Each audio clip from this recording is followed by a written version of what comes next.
तो दोस्तों देखिए, आप लोग फिर से क्लास 10th का जो मैथ है, इस पैटर्न का जो पी बटा क्यू के रूप में जो बदलना पड़ता है, कन्वर्ट करना पड़ता है, इस क्वेश्चन को हम लोग लेकर आए हैं। ठीक है, बहुत सिंपल से पैटर्न में हम लोग इसको बनाएंगे, क्योंकि इस पैटर्न का क्वेश्चन ऑब्जेक्टिव में पूछा जाता है और सब्जेक्टिव यानी 2 नंबर में भी क्वेश्चन ये पूछा जाता है। लेकिन अधिकांश बच्चे क्या होते हैं, ये गलत कर लेते हैं। ठीक है, लेकिन चलिए हम लोग देखेंगे, बहुत आस्ते आस्ते इस क्वेश्चन को बनाने का प्रयास करेंगे।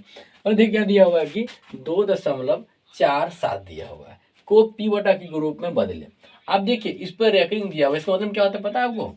2.47 का मतलब ये 4 7 बहुत बार है, 4 7 4 7 4 7, यानी ये अनगिनत बार है।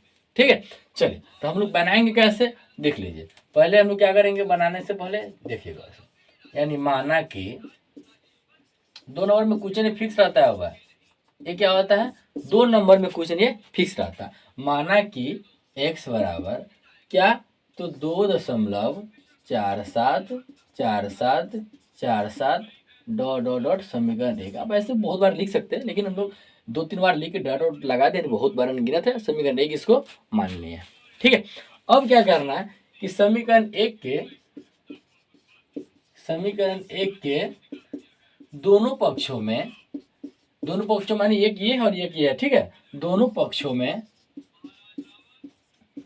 पक्षों में कितना से गुना करने पर, दशमलव के लिए 1 होता है, दशमलव के बाद 2 गो अंक है ना, तो 2 गो जीरो दिखाएगा। ठीक है, से गुना करने पर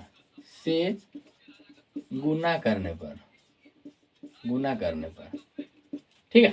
अब कहिए कि 100 कहाँ से आ गया, देखिए अगर 2.4 पर एक रिंग रहेगा तो 10 से गुना होगा, क्योंकि दशमलव के लिए 1 होता है, दशमलव के बाद जय को अंक रहता है, जय को जीरो लिखा था। अगर यहाँ पे 2.47 है, ठीक है, और दोनों पर एक रिंग है, तो दशमलव के लिए 1, दशमलव के बाद 2 गो अंक है ना, तो 2 गो जीरो से गुना होगा। समझ रहे हैं? अगर यहाँ पे एक और आता तो एक और जीरो से गुना होता। ठीक है, चलिए समीकरण 1 के दोनों पक्षों में 100 से गुना करने पर, अब 100 में 1 से गुना कीजिएगा तो हो जाएगा कितना, 100x बराबर, इसमें अगर 100 से गुना कीजिएगा तो कितना हो जाएगा, 247.474747 डॉट डॉट डॉट समीकरण 2 हो जाएगा। ठीक है, आप देखिए इसमें गुना कीजिएगा तो उतना ही आएगा।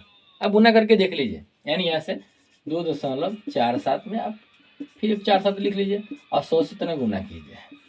ठीक है, 100 से गुना कीजिएगा कितना हो जाएगा, आप एक ही लाइन पर लिख लो, 4 7 2 2 4 7 4 7 2 गो जीरो, 1 2 3 4 1 2 3 4, देखो आया ना, 247.4747 आएगा।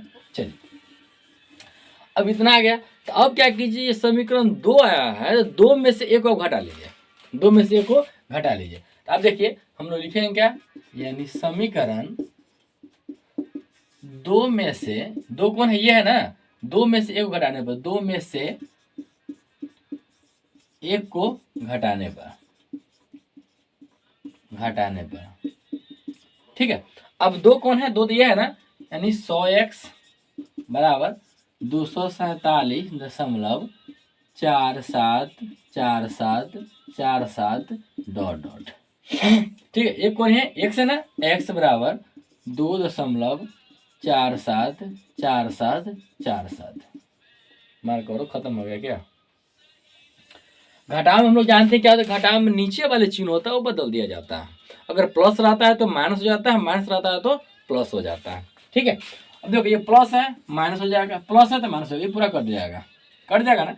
अब 100 में से 1 जाएगा, क्योंकि बीजगणित में अलजेब्रा में होता है, 1 नहीं लिखा जाता, कभी भी 1 x नहीं लिखा जाता, 2 x आप लिख सकते हैं, लेकिन 1 x से नहीं लिखा जाता। ठीक है ना, अब देखिए 100 में से 1 जाएगा तो कितना हो जाएगा, 99x बराबर, और 247 में से 2 जाएगा तो 200 कितना चलेगा, 45 चलेगा। x का मान निकालना है, x बराबर 245/99। ठीक है, हमको यही p बटा q के रूप में मान निकालना था। आप बस इतना ही बना दीजिएगा तो आपको 2 नंबर है ना फिक्स कर देगा, 2 नंबर आपको 100 देगा, 2 नंबर।